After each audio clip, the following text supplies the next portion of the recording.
JJ Nindra. Let's start with the Nokar mantra. Om Namo Arihantanam. Om Namo Sitanam. Om Namo Ayadiyanam. Om Namo Vachayanam. Namo Loe Savasahunam. Eso Panchanamo Karo. Sava Pavapanasano. Mangalalancha Savesim. Paramam Have Mangalam. Paramam Have Mangalam. Happy New Year. Has anybody made any New Year's resolutions?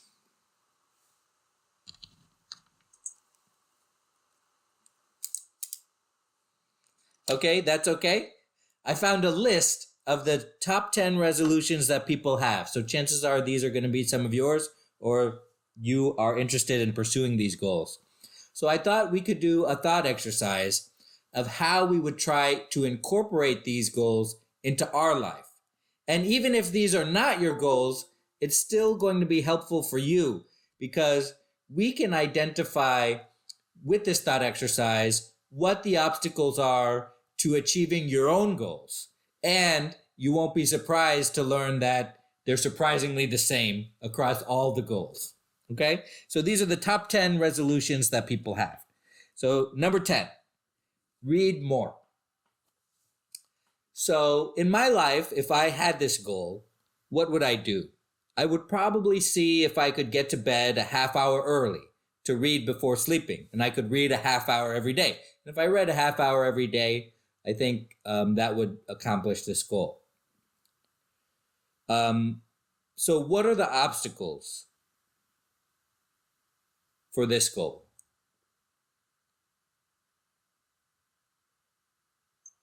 Slotting that half hour early. Right. And what's going to get in your way of making that extra time? Watching TV. Right. So your leisure. Laziness. Okay, your laziness. That's very good. Also, I think the big ones are going to be your family and your work, right? Because we feel we can probably get over television and laziness. We can probably do that. But it's very seductive to think we're doing great work by sacrificing our time for our family and for our work, right? Because, I spend more time with the kids. Who's going to criticize me? Nobody's going to criticize me for spending an extra half hour a day with your kids. But guess what? I'm going to criticize you because you are allowed 1 hour a day to work towards your personal goals. And if you don't, I will criticize you no matter what you do. You could be giving to charity. You could be donating to the Jain Center. You could be spending time with your family and your kids. But I'm still going to criticize you because I hold you to a higher standard than anybody else in the whole world. If you need permission, I give you permission to spend 1 hour a day working on your personal goals. And if your family or your work has a problem with that, you have a deeper issue you have to address. If your wife is resentful for you for taking time for yourself, tell her that she can take time for herself and she deserves 1 hour a day to work on her personal goals. And why not have that be the same hour, right? If your children are upset with you because you lock the door and you need to work on your meditation or your reading, tell your children you deserve 1 hour a day to work on your own goals, okay? So there's a much deeper problem if you cannot find an hour a day to work on your personal goals. And if you need permission, I give you permission. Number 9, travel more. Okay, so from my point of view, travel is expensive.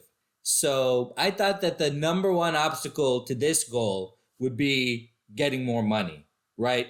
But I don't think that, after I gave it a little bit of thought, I don't think that that's the actual real reason people have this. Many millions of people have this as a goal. What do you think the obstacles are to traveling more?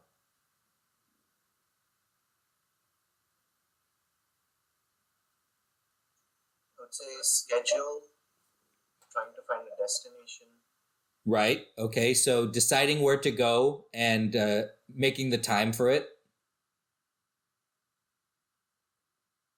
Any other obstacles that people have that to traveling more? If somebody wants to travel more, what's getting in the way of him or her doing that?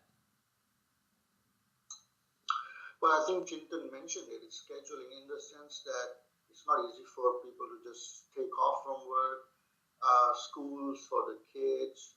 Um, I mean, there are so many other calendars you have to kind of make sure you take care of. So I think the other commitments that you have just don't allow you to. Right. I think that we are scared to take off of work, and that's for a couple of different reasons. First, we feel like a big responsibility. We might be letting other people down if we take our time off. But guess what? Same answer. You're allowed to take a vacation, okay? I'm giving you permission to take a vacation if you need it, okay? You're allowed not to check your email when you get home. You're allowed not to take a work call when you get home. I think people feel tied down by their job and they feel like they can't take a break or they don't deserve a break. But I think there's another obstacle too. Obviously, all obstacles are different. Thanks to everybody who just joined. We're talking about how to get rid of the obstacles in our way. And we're going through people's top 10 New Year's resolution as a thought exercise. As far as number 9, travel more. I think people want to have, I think what's stopping people from traveling more is getting away from their comfortable life that they set up for themselves. Because when you travel more, you have to get out of your comfort zone, right? You have to eat new things, and they could be possibly bad food. You have to sleep in a new bed, and that's going to be possibly uncomfortable for you, right? It's so funny. Like, whenever we get into one place, we kind of rearrange everything in our life to make us the maximum amount of comfortable possible. And people wonder why they don't feel apprehensive about traveling, right? Yeah, it's a pain. It's a pain to like try to learn a new language or get by with whatever broken Spanish you can speak, meet new people, getting out of your comfort zone, eating new food, getting lost. It's all a pain, but that's where growth happens, right? There's no growth without pain, unfortunately. So I think that Jainism has a lot to teach us about here. I think it's pretty obvious about doing thup and getting out of your comfort zone. So number 8, we're talking about the top 10 New Year's resolutions that people have, and we're doing a thought exercise of, well, if we apply it to our life, we'll see that all the obstacles are the same. So even if you don't have these goals, it's useful to do this. Number 8, spend more time with family and friends. What do you think is the obstacle that people have that they want to spend time with family and friends, but they somehow don't do it?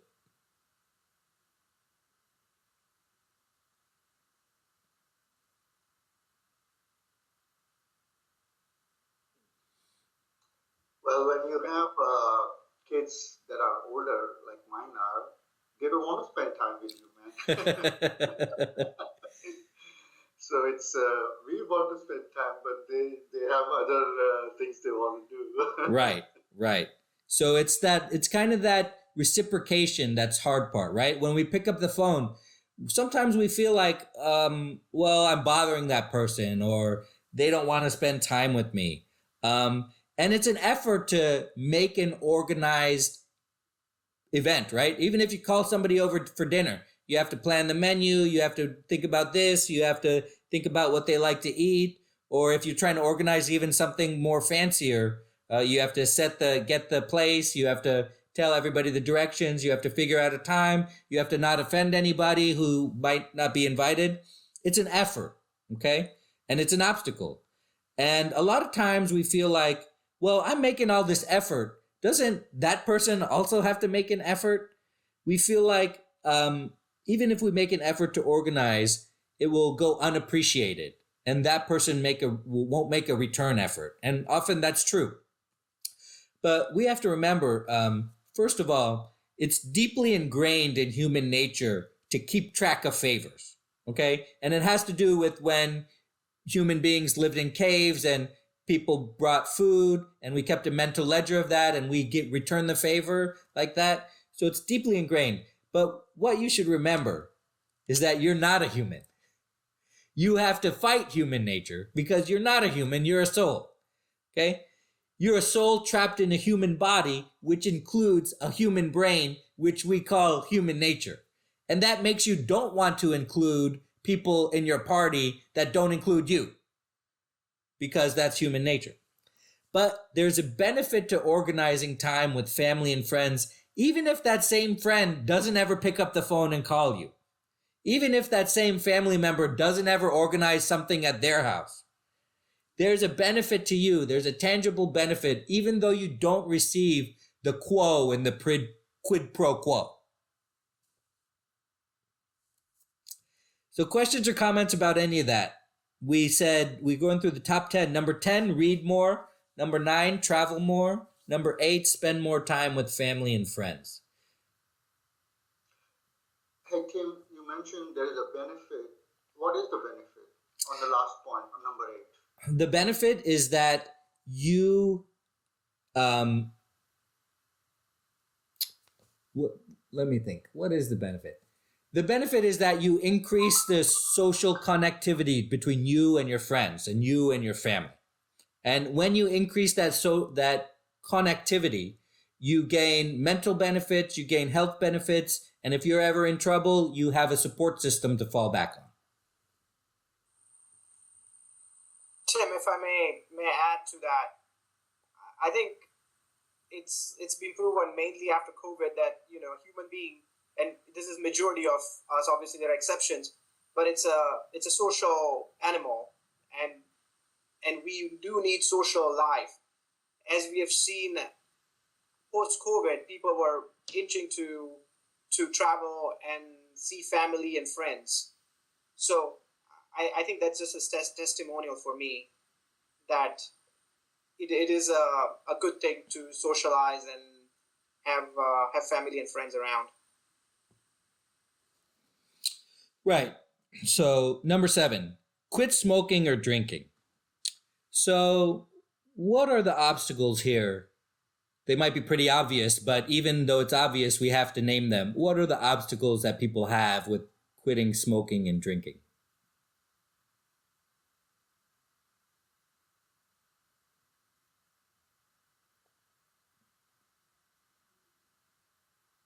Willpower. Right. So the obstacle is people are addicted, right? They're addicted physically in the case of nicotine sometimes, and they're addicted mentally. Sometimes they're addicted to the social aspect of smoking, very definitely the social aspect of drinking and the way it makes them feel. So this more so than the other ones. Obviously, all of this is a lot of mental stuff, but this is like almost purely a mental battle with you and your mind. And remember, you are not your mind. You have the appearance. The mind has the appearance of being yourself, but the mind is not yourself. You're a soul trapped in your human body, and that the mind is part of the human body. And so, of course, we've talked about identifying as being a smoker, identifying as being a drinker, and it helps if you identify with another part of your life and you slowly not make those part of your life. Number 6, save more money, spend less money. So now if you're a person that wants to save more and spend less, what are the obstacles in your way? Capitalistic market. Capitalistic market, so sure. So a very broad idea that this whole economy is designed to part you from your dollars, and marketing is a big part of that. And we're bombarded by marketing everywhere we go. Yes, Paresh. All right, I'll defend capitalism always. So it's easy to make capitalism scapegoat, right? It's a human behavior. You have a choice. Nobody's forcing you to spend money on a Mercedes versus a Acura versus a Toyota versus a Honda. I mean, I find that a convenient scapegoat. Not to pick on me. I mean, I'm just saying, is in general, when you have choices, you make the choices. You can't blame others for making the choices that you are making. Paresh, I have a question for you. Do you Yeah. believe predatory lending is a crime? It is. It Okay. is a crime, and it is, and we have laws that prevent that. And even if there are no, even if there are no such laws, we should enact laws that that discourage and punish uh, predatory lending, as you said it. Okay. Do you believe predatory marketing exists? It does. Do you believe that should be a crime? No, I look. We are now going into an area where any kind of marketing could be termed predatory.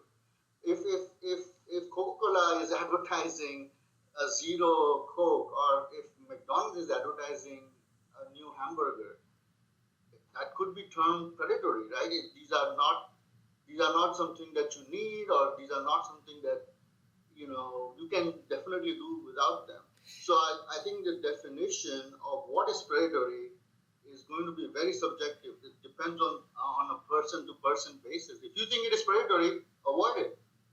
That's right. You hit the nail right on the head there. The word predatory is subjective for different people because different people have different amounts of willpower.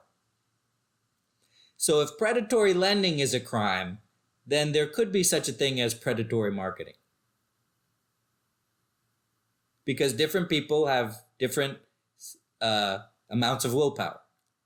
But we can only have one law. We can't have a law that is subjective to each individual, right?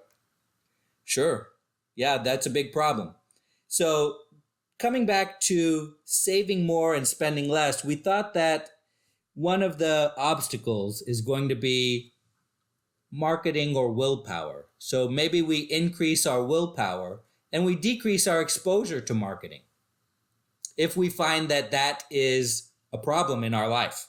That's how to overcome this obstacle, right? That's how to spend less. That's a great point, Tim. I mean, you don't have to have an iPhone. You don't have to be on Facebook. You don't have to be on WhatsApp. You don't have to be on Google. You can cut off cable. You can cut off even streaming. You can control a lot of things actually. I think that's a great point. What other obstacles are there for us to be saving or spending less or saving more?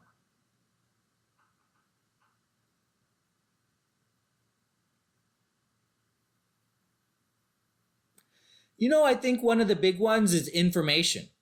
I think that the most people don't know their inflows and outflows. And if they wrote them down, that would be an eye opener. Just like there is a benefit to just writing down everything you eat, regardless of whether you act on it or not, because you'd be surprised how much you eat in a day, especially if you're doing snacking.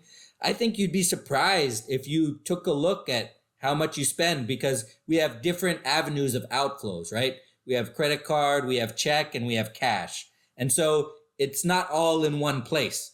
So I think one of the obstacles is simply an information obstacle. And this is where our SMART goals can come into play, right? Our goals have to be specific, measurable, achievable, resource, and time bound. We can measure inflows and outflows to look for anything that can be cut and to make lifestyle changes to save more and spend less.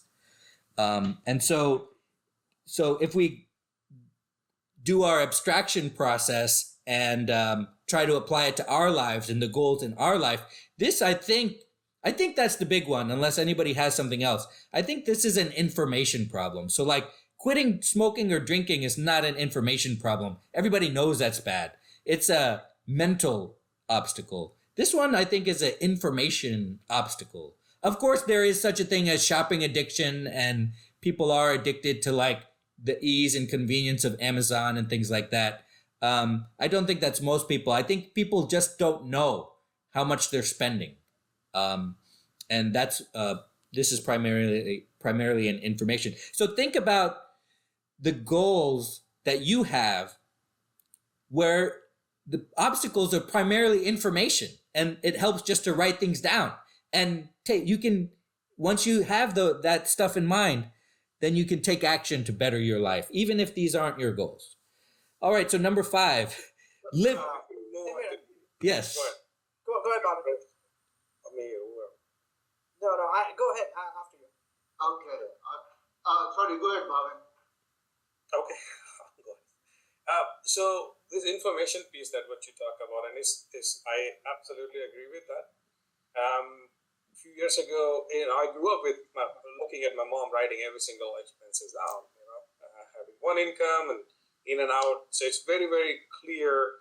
Where the things goes. Well, moving over here, things gets a little complicated, right? We started with that, but now you have online transactions, you have auto deposit, auto withdrawal, these and that's very very difficult to just keep up with just writing only expenses. So number one, you do need to focus on your income, like let's see. So saving more, you can actually focus on maybe income also. But once that remains as a fixed income, then visibility of your expenses becomes trickier. Writing down is one thing, but what I found throughout the years, last 10 years I've been doing these things, I use different tools and it's all evolved, right from the Mint to Quicken to QuickBooks to this and that, right? For last few years now, and most of you may have already done this one too, but if you have an Excel and if you have Office 365, this is a completely free. It's a Microsoft product. It's a money. That money used to be a separate tool or different software, but this is an add-on for Excel that if you can download it for free, you link it. It has the facility that you can link your bank's account, your credit cards, any kind of loans you have. Everything is linked under one umbrella, completely safe, completely protected, and it automatically syncs for you. You can create budgets out of it, and it makes your life much easier without going through too much trouble of writing it down. So I would recommend, if you guys want to try it out, just look at it, just to overcome this information issue. The next piece comes is analyzing it. Information, you get it, but now how you're going to analyze it. So that piece comes to the next step. But at least if you have everything in one place, you should be able to analyze it fairly quickly. Yes, Paresh. Thanks, Tim. I think Bhavin raised a really good point about analyzing it. I also think,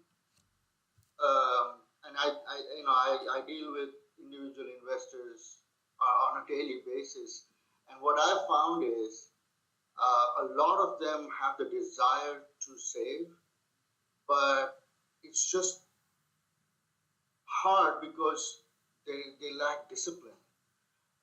You've got to make the effort to get the savings somewhere. You've got to cut somewhere. You've got to budget your income if you really are on a tight budget. Most of us are. We all we are all working professionals. I have my own business, but I'm saying before that I was a professional. I know exactly what working professionals go through. So it's hard because there are so many other demands on a family. Travel, as you mentioned, kids. As they grow up, their demands grow more and more. So it's just a discipline thing. I think once you kind of set that goal, set the discipline, it is achievable, but it is hard. Yes, Mihir. I think Paresh stole my part of, maybe he sent me that wave here. But I would say in a simple terms, spending is easy and saving is difficult for all the reasons we discussed. In addition to one thing is, the guys like Paresh, I think Paresh, you should be popping up here because I think once you save money, people also struggle on how to grow that money. Because sometimes it's challenging. There is so many options, so many things out there. We talked about children's fund in past and things like that. So I just say that spending is easy. Like, you can justify spending on gifts and such just because it's a feel good thing and it's easy thing to do versus savings is more challenging. Other questions or comments about the obstacles we have to spend less and save more? I don't have a question, but it would be nice to have a session in future, both on the tools as well as general analyzing, and just to hear some investing ideas, comments from our fellow friends here. It would be cool. Sure. I think Paresh did a class last time, but it's time for a refresher. That was maybe a year or two ago now, so maybe it'd be time for a refresher if he's up for it. Yeah, I would be happy to do so. In fact, I'd love to do it. Great. Just let me know what week works for you and we'll get it set up. Okay, sounds good. Sounds good, guys. Number 5 out of the people's top 10 resolutions: live life to the fullest. What does that mean? And what are the obstacles in the way of us living life to the fullest? Spend more.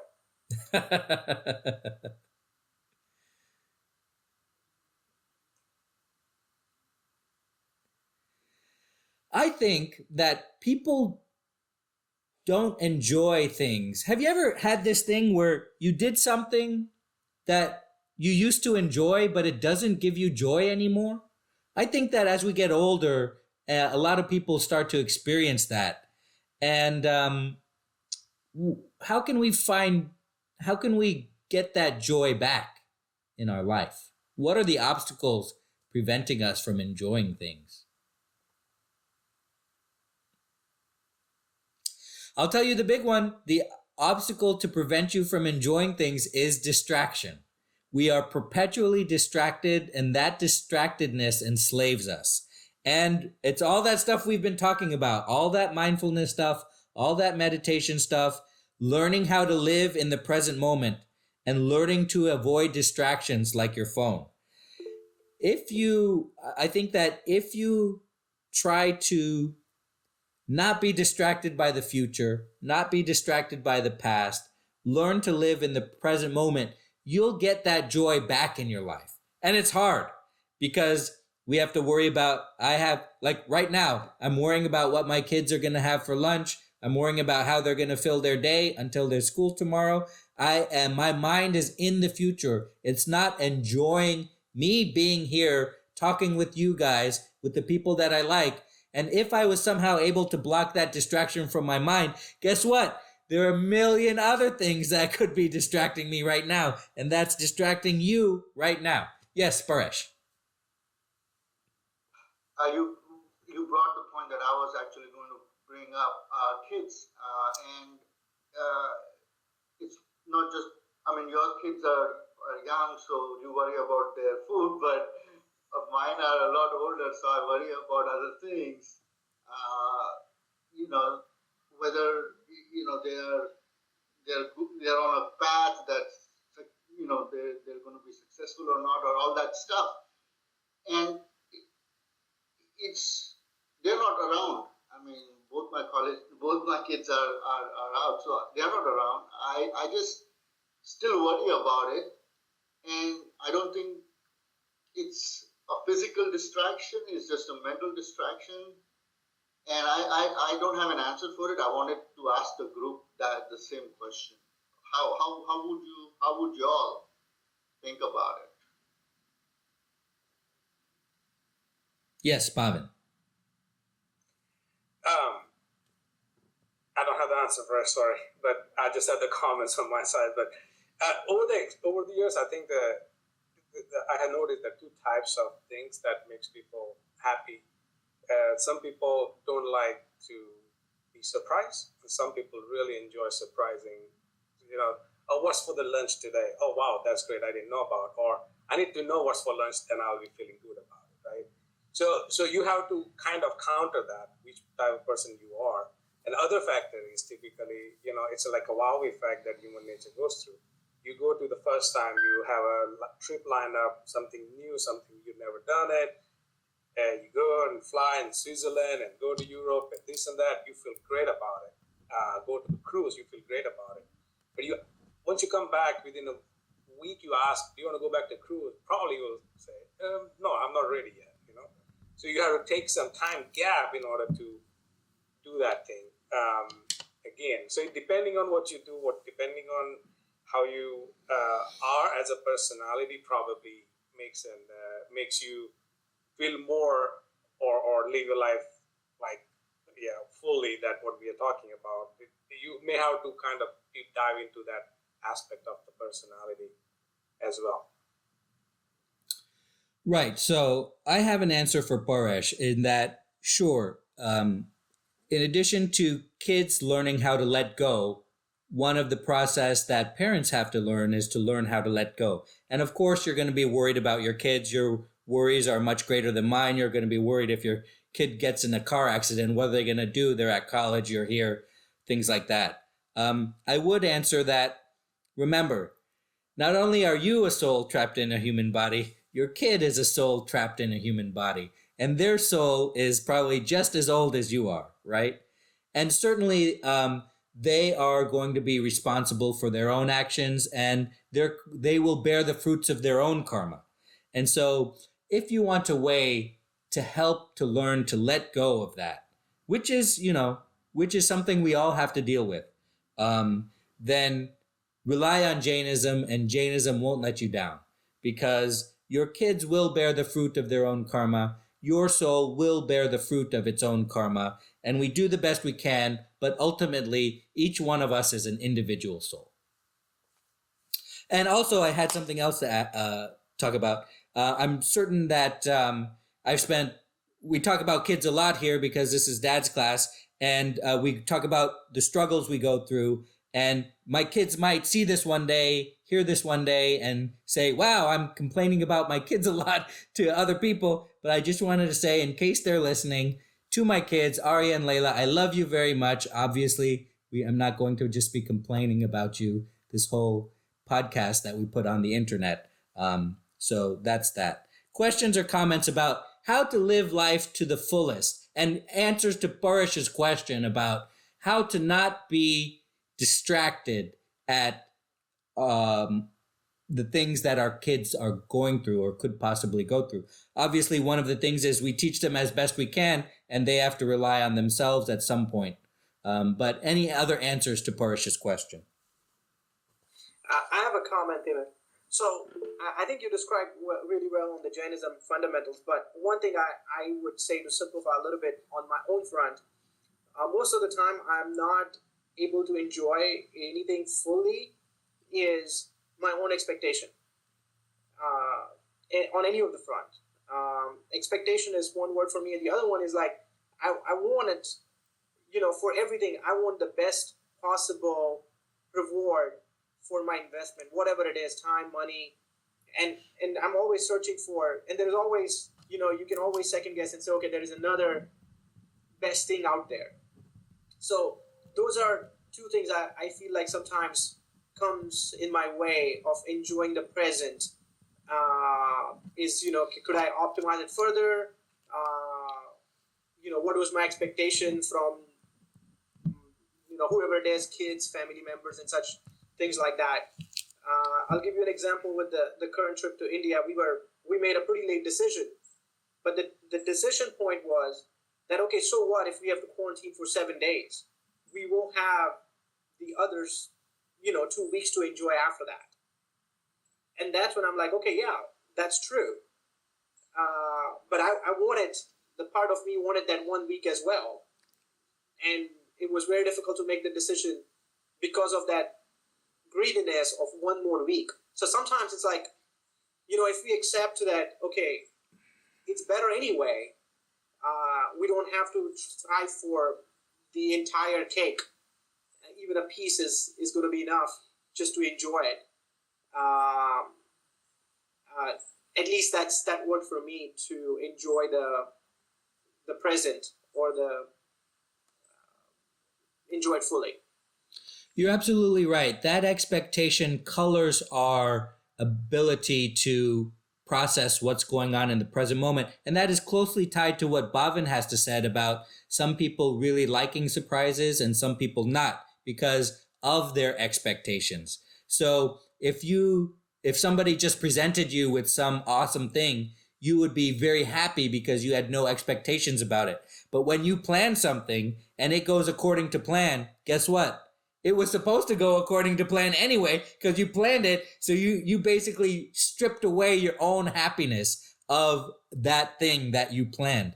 And as far as the second part, that's certainly true too. You're what we call a min-maxer of efficiency, right? You want to wring every last drop of happiness out of your travel schedule. You want to wring every last drop of money out of that stone, and that is going to definitely get in the way of your happiness, and it's going to trouble you all your life. Yes, Chintan. Well, Mihir kind of covered it and in the conversations as well, but the point I was going to make is it's more like rather than expectation, it's the acceptance of the situation and asking the question, so what? Even little things, distractions, you just internally play it in your mind, so what that this happened? You'll automatically, even internally, you'll see a smile. Maybe you'll smile explicitly, and then slowly you'll start accepting the situation more, and that'll also help you not be more irate or angry towards the situation or towards your own self. Absolutely. So number 3 on people's top 10 list of New Year's resolution, get organized. What does that mean, to get organized?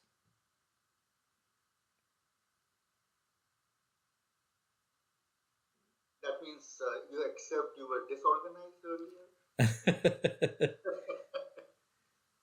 Is it organize your life, organize your desk, organize your house? Well, I'll cut to the chase here. It's organize your mind, right? A disorganized life is the product of a disorganized mind, right? So people want to try to add some stability and rigidity to their life and their way of thinking, and hopefully that will manifest in a clean house and an empty email inbox and no voicemails on your phone that you have to respond to. But it's very hard because it seems like a great correlation, but it's not a great correlation. We know that the emails are never going to stop. So I should not check my emails when I get home because I know I'm never going to get to the bottom of that. It's going to be a constant to-do list, right? So I should enjoy my time at home when I'm at home. And the ability to be organized is also one of the obstacles is one of the ones we talked about earlier, setting our time boundaries, right? Being able to say no to different things, to work on ourselves and to work on organizing our mind and organizing our life. And it could be as simple as, getting a file cabinet and putting the different papers in the different part of the file cabinet. So organizing your life. Any other obstacles to getting organized? This is the number 3 resolution. That means millions and maybe 1 billion people don't have their life organized enough to what they want. And what is stopping them from organizing their life?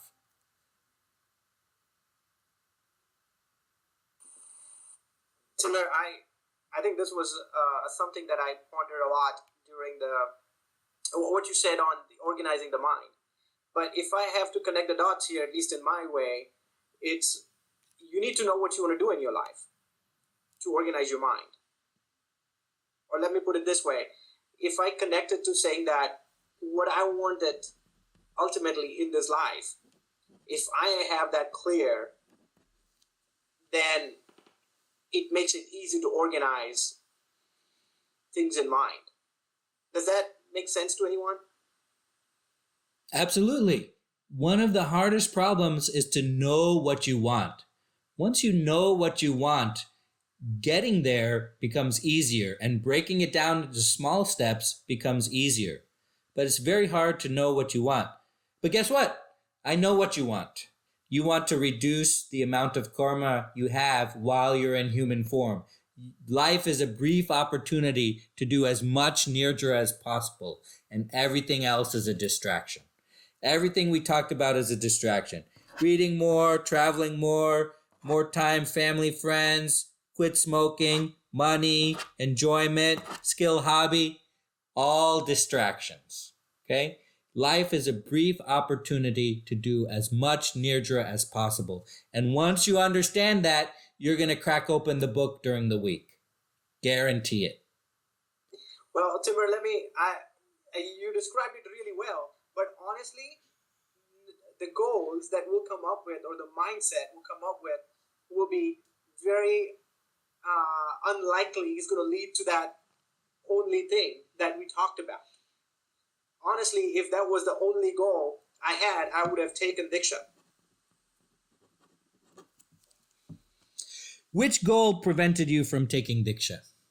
Which other goal aside from that one? Yeah, if that was the only goal we all have, we would all take Diksha. And we all know that that's the right answer. All of us know it. Okay? Very few of us are going to act on it, right? We just have to do what we can to serve these multiple masters when we should only have the one master.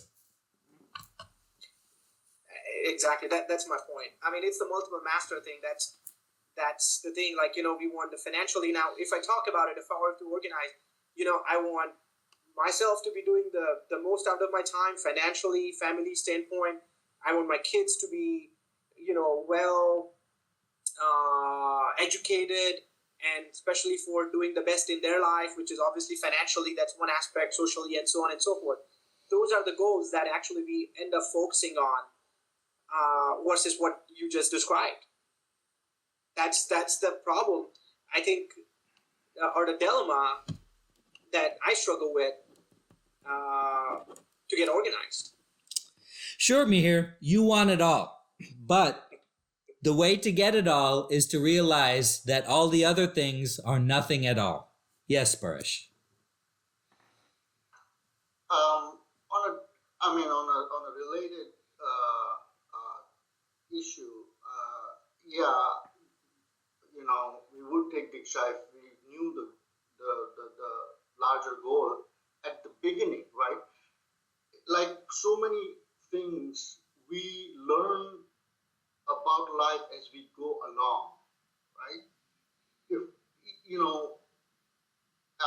I'll just use my example. I mean, even though I was born in a Jain family, I was raised with Jainism principles. I really haven't. I didn't appreciate Jainism till much later in my life, and so by the time you realize, you come so far along, right? It's hard to change what has occurred already. So I have family, I have responsibility, I have kids now. I mean, even if I wanted to take Diksha, I mean, how is that possible? You just leave them and just do what you think is right. And I don't mean to actually pick on just the Diksha part. I'll put it this way. If I had a choice, maybe 20 years ago I would have gone into medicine, knowing what I know about the earning potential of being in medicine, or become a lawyer, knowing about the tremendous upside that lawyers can get. What I'm saying is there are so many things you could second guess, or like Monday morning quarterbacking, right? If I knew better, I would do it. But unfortunately, that's not how it works. I mean, we learn as we go, and we have to take decisions. That's just my observation on that. Certainly, Paresh. We all make the best decision with the information we have at the time. But number one, it's not too late. Okay? You're extremely young. And if you devote your life to Nirjara right now, it doesn't have to be taking Diksha. If you devote your life to Nirjara right now, you'll do 100 times more than, if not 1,000 times more than what anybody else is capable of doing if they had started earlier. Okay? It's not too late. Second, don't let the past control your future. Certainly what you described about closing doors is real. You may have less of an opportunity to become a doctor. But we all know people who've made career changes late in life, or who've made career changes extremely late in life, not because they wanted a 30-year career as a doctor, they just wanted to do it. So don't let your past control your future. We all make the best decisions right now with the information we have right now. And if one of those decisions happen to be wrong, don't let that influence the decision you make now, right now, because you have better information. Yes, Bhavin had some thoughts about an organized desk. Oh, I just put that in the quotes. That's people sometimes take it differently. Organized doesn't mean the clean and empty stuff. Organized means you are really organized. Right. And I just put the quote for Albert Einstein on the text on that. Yes. If a cluttered desk is a sign of a cluttered mind, of what then is an empty desk a sign? Obviously, an empty mind. Questions or comments about getting organized? Timur, I just have one comment on the point that Paresh raised. I think we have talked about this in past. Most of the time, us or our children are product of what people around were thinking of us, whether we become a doctor, lawyer, engineer, CPA, whatever it is, and it's usually around that. And honestly, even if we think ourselves that okay, maybe that was a path or should have been a path, is that what we are creating for the generations coming up? So that's a comment. To add to that, I just met somebody in my India trip who have been here to Houston, who have been in Saudi, chemical engineer, VP in Reliance, and he took Diksha at the age of 60 plus. And I met him, and it was very rewarding for him. It's not too late. It's never too late. It's not too late. It's never too late at any point. Real quick, Tim, I don't want to belabor this point. I guess my point was, look, I've started my business 7 years, 8 years ago, so I'm doing what I really want to do. So that you're looking at somebody who actually is practicing that. But my point was, you can't go back and change things, right? So the Diksha point was, if we knew this was our end goal, we would obviously, we should obviously do that. But there are so many constraints today, and you mentioned information, what we have today. There are so many constraints today, we can't do it. But you know now. You didn't know then, so I excuse you from not taking Diksha then. But you know now. Right, but we didn't know that taking Diksha was better then.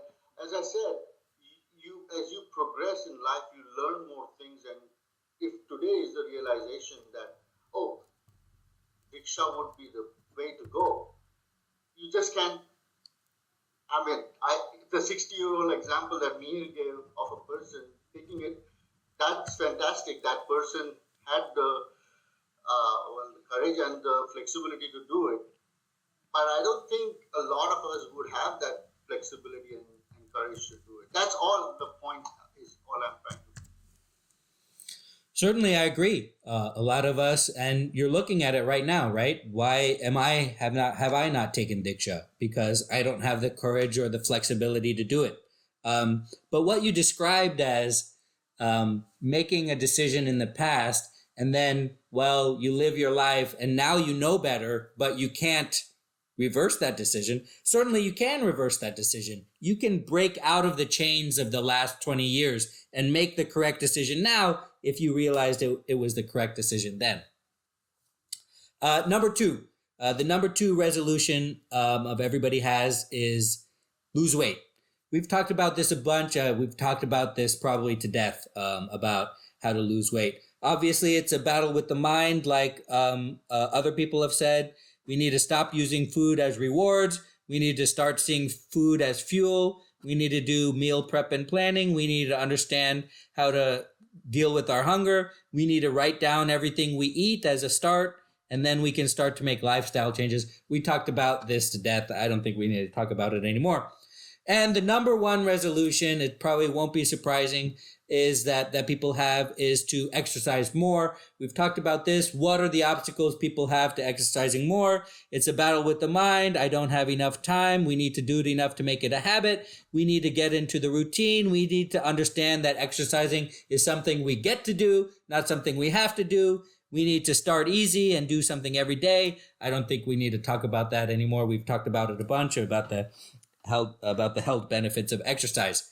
So now that we've had this, these might not have been any one of your goals, okay? I understand that. But I do think it was beneficial to go through this exercise, because what are your goals? Well, guess what? I think these same things will be the obstacles to your goal. I think some of your goals will be an information problem. I think some of your goals, it will be purely a mental thing. I think some of your goals, it will be that, wait, I need to understand that I am a soul trapped in a human body. And once I realize that, I will get to where I'm going. So questions or comments about anything we talked about today?